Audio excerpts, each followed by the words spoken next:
Bienvenidos a este video, en el cual aprenderás acerca del tiempo verbal llamado aoristo, que es uno de los principales tiempos de la conjugación en griego debido a su uso frecuente, ya que este tiempo denota acciones puntuales concluidas en el pasado.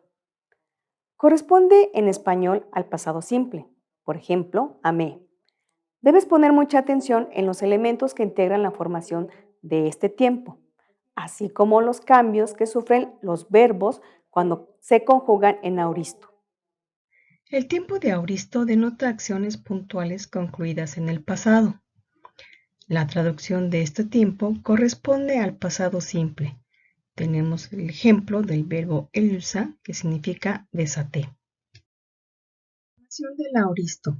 Este tiempo se forma con un tema llamado de aoristo. Presenta un aumento, una épsilon antes del tema. Tiene desinencias particulares de persona.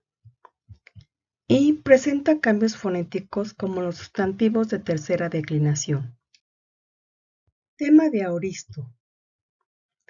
Este tema se forma añadiendo sa a la raíz del verbo.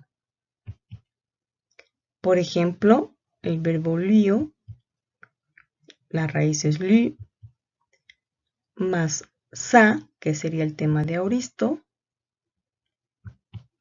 y queda lusa, así es el tema de aoristo. Aumento. El aumento que presentan los verbos al conjugarse en el tiempo aoristo de indicativo puede ser silábico o temporal. Tipos de aumento. Tenemos un aumento silábico y este se hace cuando se agrega una épsilon antes de la raíz del verbo. Y entonces queda el. También tenemos un aumento temporal.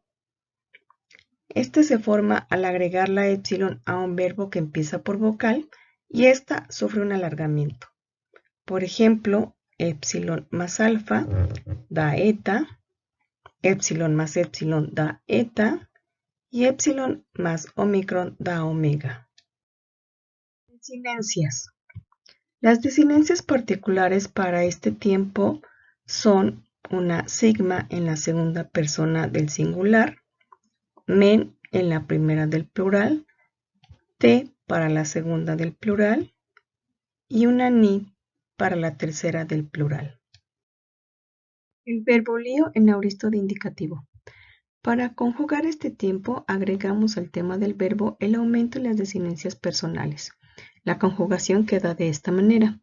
Tenemos el aumento, la épsilon, luego la raíz del verbo y luego sa, que es el tema del verbo. Y en la primera persona así queda. La traducción es un pretérito, desaté. Para la segunda persona tenemos el aumento, la raíz del verbo, el sa característico del aoristo y la desinencia sigma de la segunda persona. Para la tercera tenemos el aumento, la raíz del verbo, y en esta persona la desinencia sa ha cambiado a se. Luego, para la primera persona del plural, tenemos el aumento, la raíz del verbo, el sa característico del aoristo y las desinencias de primera persona del plural, que es men. Luego tenemos para la segunda persona el aumento, la raíz del verbo, el sa del aoristo y la desinencia te de segunda persona del plural. Para la tercera persona tenemos el aumento, la raíz del verbo, el sa y la ni como desinencia de tercera persona del plural. A este aoristo o a este modelo se le conoce como aoristo regular o sigmático. Cambios en la raíz. En la conjugación del tiempo aoristo ocurren cambios similares a los sustantivos de tercera declinación. Esto ocurre porque la raíz del verbo se une con la terminación sa, propia del tiempo aoristo. Cambios fonéticos. Los cambios fonéticos que puede sufrir un verbo al ser conjugado en aoristo son los siguientes. Si la raíz del verbo termina en pi, beta, fi, pi o tau más la sigma del auristo cambiará a una psi. Tenemos, por ejemplo, el verbo blepo, que al conjugarlo en auristo queda eblepsa. Si la raíz del verbo termina en kappa, gamma, gi o pi más la sigma del auristo, el verbo cambiará a xi. Tenemos el verbo arjo y al conjugarlo en auristo queda erxa. Si la raíz del verbo termina en tau, delta, zeta o teta más la sigma del auristo, se va a perder esa consonante final. Y entonces tenemos, por ejemplo, el verbo nomizo, que al ser conjugado en auristo queda en nomiza. Auristo irregular. El auristo irregular, también llamado auristo segundo, no se forma con la terminación en sa, sino que el verbo cambia su raíz y añade las terminaciones del tiempo imperfecto. Veamos ahora la conjugación de un verbo de auristo irregular. Tenemos el verbo lambano y al conjugarlo en auristo nos va a quedar de la siguiente manera. Tenemos el aumento, la raíz que ha sido modificada y las desinencias del pretérito imperfecto. Y significa tomé. Para la segunda persona, lo mismo, el aumento, la raíz y las desinencias del imperfecto. Para la tercera persona del singular, tenemos lo mismo, el aumento, la raíz modificada y la épsilon característica de la tercera persona del singular del pretérito imperfecto. Las personas en plural quedan de la siguiente manera: el aumento, la raíz y la desinencia de primera persona del plural.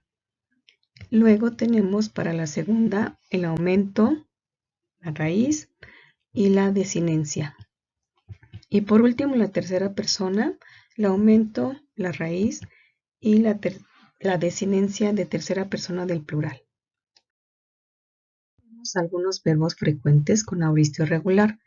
Tenemos hago, que significa guiar, ejo, que significa tener, lego, que significa decir, y jorao, que significa ver.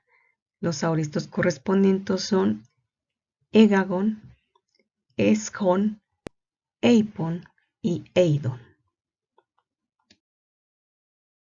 Recuerda que hay dos tipos de auristo, uno regular, llamado también sigmático, que se caracteriza por el uso de sa, sigma y alfa en su conjugación.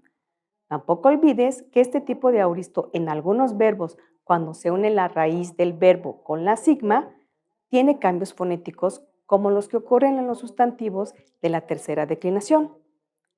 Por su parte, en el auristo irregular o auristo segundo, como también se le conoce, los verbos modifican su raíz y además usan las terminaciones del tiempo pretérito imperfecto.